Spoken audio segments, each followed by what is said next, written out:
Hey friends!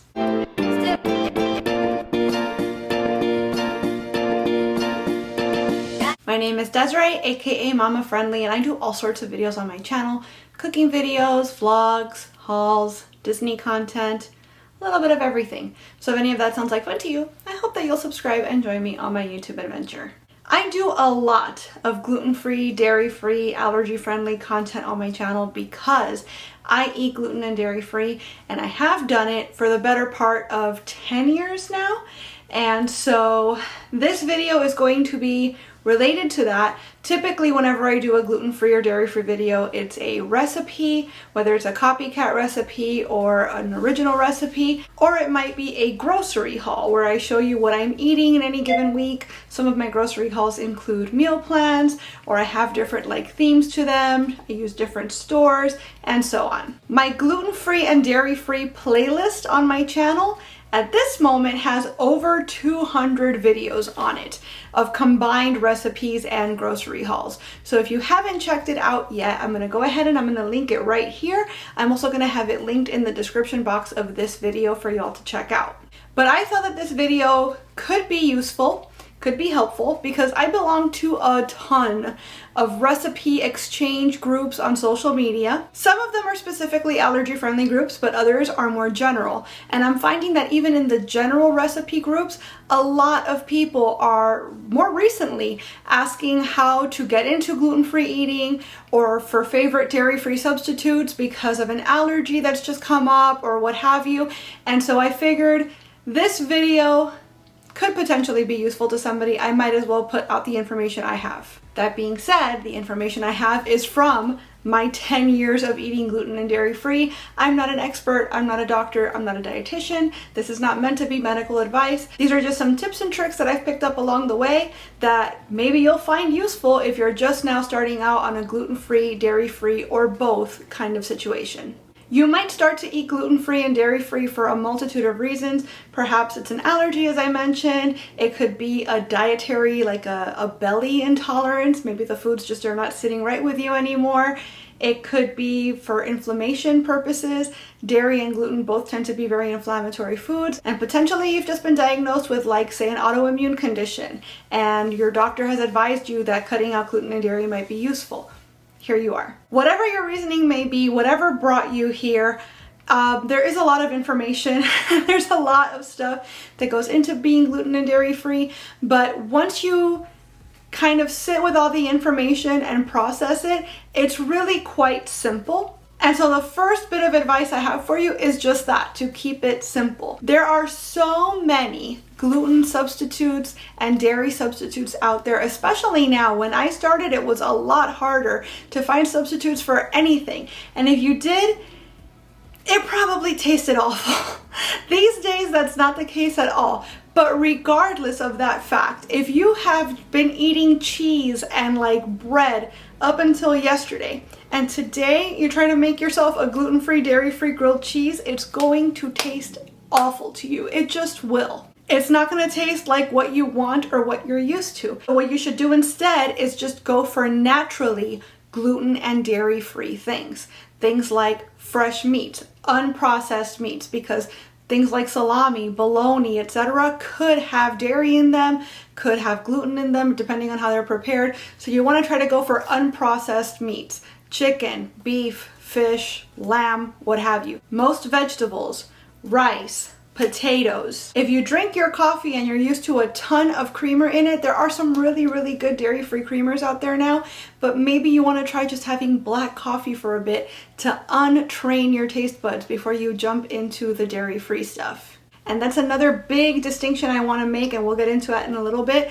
Non-dairy is not the same as dairy-free. There's a ton of non-dairy creamers out there that still contain the allergens from dairy in them, and it's a tricky little marketing thing that they do, but like I said, we'll get into that in a minute. Corn, beans, all sorts of legumes like split peas, lentils, what have you, those are all naturally gluten and dairy free as well. So especially if you look into say Caribbean or Mexican recipes, Mediterranean recipes. You're gonna find a lot of stuff that's naturally gluten and dairy free, and you're not gonna need to use any substitutes. You just make them authentically as they're meant to be eaten, and they're gonna be delicious. I was talking about hidden dairy. There's also hidden gluten in a lot of things. So I found a list, I'm gonna post it here, of all the ways that you might see dairy listed on a label that's not explicitly dairy. Now, a lot of times, most of the time, if a product contains milk or wheat, it's going to say in big bold letters at the bottom of the ingredient list, contains wheat, contains milk. And then if you see that, then you already know. But there's other times where it's like a byproduct of the same thing, and so they might not be compelled or obligated to label it as such. You just have to know how to keep your eyes peeled. So there was the list of dairy that you might find hidden in a label. Here's another list of how you might find gluten in a label. And gluten is a little tricky because gluten is not an ingredient per se, it's a protein in an ingredient. So the most common way you'll find gluten in anything is in wheat, but gluten also exists in bulgur, in rye, in barley.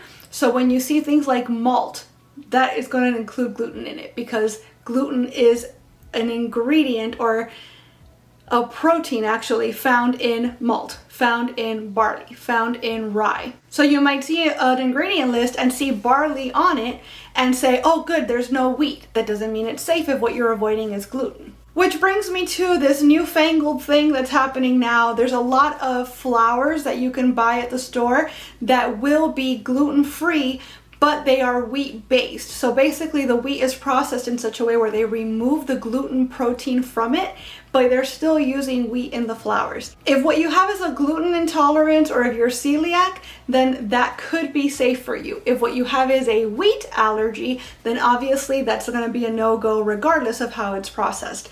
Me personally, I don't mess with it. Even though I don't specifically have a wheat allergy, I'd rather not take the risk. Plus, like I said, there's so many yummy substitutes out there now anyways that I don't feel the need to take on the risk of gluten-free wheat. So back to my original point. Eating naturally dairy-free and gluten-free foods is going to be your best bet for at least the first couple of months to give your taste buds a break, give them a little bit of a rest from what they're used to eating. After 2 or 3 months, I'd say maybe try some substitutes and see how you feel about them. It's possible that immediately you like some things and immediately you decide something's not for you. That's totally cool. Maybe you try some substitutes and they all still taste terrible. It's possible that they just taste terrible and you don't like them and that's okay. But it's also possible that you're still kind of holding on to what cheese is supposed to taste like to you, or what coffee creamer is supposed to taste like to you, or what regular bread is supposed to taste like to you. So I would say in those cases, maybe wait another few months and try again. The farther removed you are from the real thing, the likelier you are to enjoy the substitutes. Now I have my list here of my favorite substitutes for things, and again, this is after many years of being gluten and dairy free, many years of trying stuff, and this is what my taste buds have decided are delicious.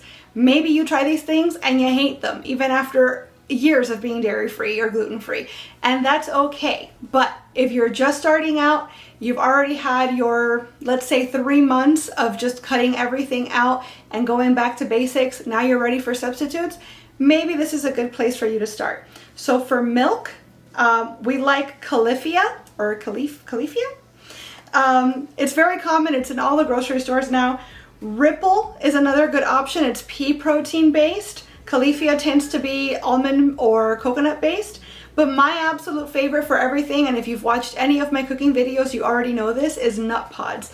Nut Pods is actually a coffee creamer, but I use it for cooking, I use it for baking, I use it for, I very rarely drink milk, but if I'm gonna make like a tea, for example, like a latte, I'll use that.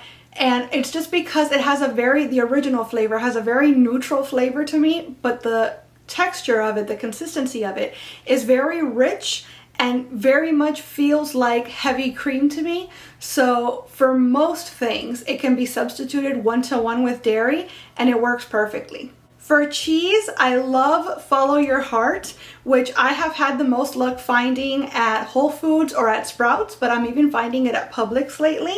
They have a shredded Parmesan and even a grated Parmesan that's amazing. They have feta cheese. They used to have a blue cheese. I think it's still made, but I've had a really hard time finding it lately, so I don't know if it's widely available anymore, but it was delicious. Kite Hill is great for sour cream, for cream cheese. Their butter is fantastic. Daiya recently changed to an oat cream base. I'm not sure what they were using before, but I remember when I first cut dairy out of my diet, I tried Daiya and immediately was like, this is so gross. I cannot eat this. I will never eat this again.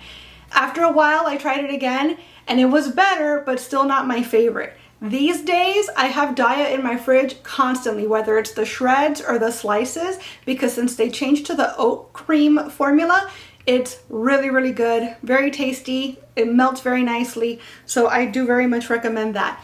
Oats are another hot topic, actually, before I keep going with my substitutes, and I'm glad I remembered to bring that up. Oats naturally are gluten-free. But me personally, I don't buy anything with oats in it or oats themselves if they are not explicitly labeled gluten-free, because what happens is that when they are farming it, when they're harvesting it, it's very, very likely that it's going to come in contact with wheat just because of how the process goes. And so it's very likely that they will be cross-contaminated. So if they're not explicitly labeled gluten-free oats, you can't be certain that they did not come in contact with wheat at some point. So I prefer to only use oat products that are in fact labeled gluten-free. A lot of people love oat milk. I personally don't like it very much because I can taste the sort of cerealness to it, and it's not my cup of tea. For some people, maybe that's what they're going for, especially if you're baking with it. I guess that could be nice, but it's not for me. But again, different strokes, right? Maybe you try it and it's wonderful.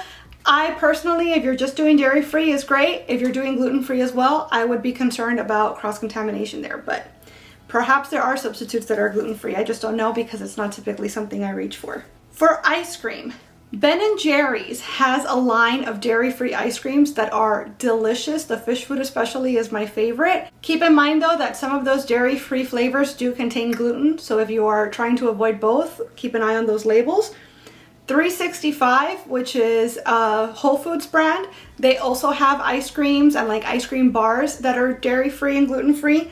Talento, the gelato people, they make a dairy-free ice cream that's incredible. The cold brew flavor and the dark chocolate flavor are big favorites at my house. Also be careful with those because some of them do contain like cookie crumble or something, and that is going to have gluten in it.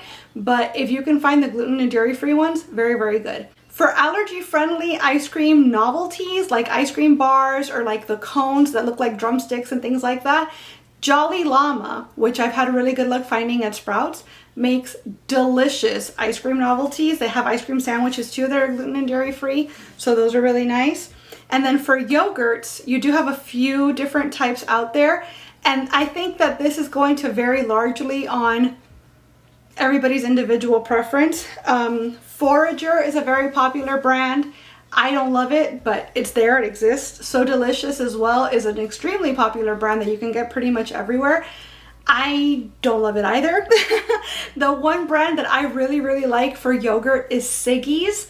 It's an Icelandic yogurt, so it's a little bit thicker and the flavor is also really, really nice. You have to go specifically for the Siggi's plant-based because they do make regular yogurt as well, but very, very much recommend that. For pizza and mac and cheese, I have to suggest Daiya for both. Mac and cheese in particular, you have to be careful because some of them will be dairy-free but not gluten-free, and others will be gluten-free but not dairy-free. The Daiya brand is both, and again, since they changed their formula with the cheese, it's really, really good. And for pizza, I've always loved Daiya pizza. They're all completely plant-based, so they have a meatless pepperoni flavor, they have like a supreme and a sausage, and then just plain cheese. All of them are completely vegan. What I really like to do is to get the fire roasted vegetable pizza, which is just that, it's just vegetables and then the vegan cheese. But I put my own pepperoni on top. Applegate pepperoni in particular is explicitly labeled gluten and casein free, casein being the protein in milk that causes allergies. So we buy a lot of Applegate in our house. Applegate pepperoni on a Daya pizza, amazing. For pasta, we really like Banza. Pasta is another one that's very polarizing though, and you're probably going to want to try a few different ones before you find your favorite. Jovial is another popular brand of gluten-free pasta. I really like Banza because I feel like it has a good flavor and it has a really good texture, but some people would disagree with me. So for breads, Udi's, UDI, is probably the most popular or easy to find anyways gluten-free bread out there right now. But if you can find Canyon Bakehouse, I think far superior both in flavor and in texture. They have sliced bread, bagels, Hawaiian rolls, English muffins. I tried their English muffins recently and they are amazing in breakfast sandwiches. So lots to do there. And for actual flour for baking and stuff, a lot of people like King Arthur. And is it Arthur or Arthur? King Arthur. And it's also very, very easy to find. You can get it in bulk at Costco even.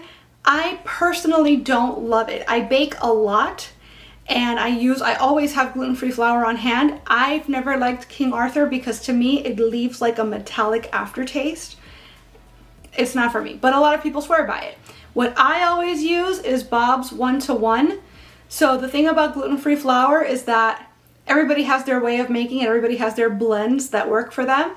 Sometimes those blends are not going to be 1-for-1, meaning that you can just substitute a cup of regular flour to a cup of this substitute like gluten-free flour. Bob's Red Mill to me tastes the best, and I've very, very rarely, if ever, had a fail as far as doing a complete like switcheroo between that and like regular flour. Because other popular flours to work with when you're gluten-free are like coconut flour, for example, or almond flour, even white rice flour. There's a ton, but each of those has a specific ratio that you have to use in order to substitute it for regular flour. So for me personally, I prefer to just buy a blend that's already prepared so that I don't have to be mixing up stuff. A lot of people do that though. They buy all sorts of different flours and just create their own blend. That's fantastic if you're able to do that or if you want to do that. I stick to letting somebody else handle that. But I've been talking for quite a while now. I think I've given you guys a good amount of information, but there's always more to talk about when it comes to this. For example, I'm thinking that I might come back and maybe show you guys a few of my favorite cookbooks in case that's something that might be interesting for you.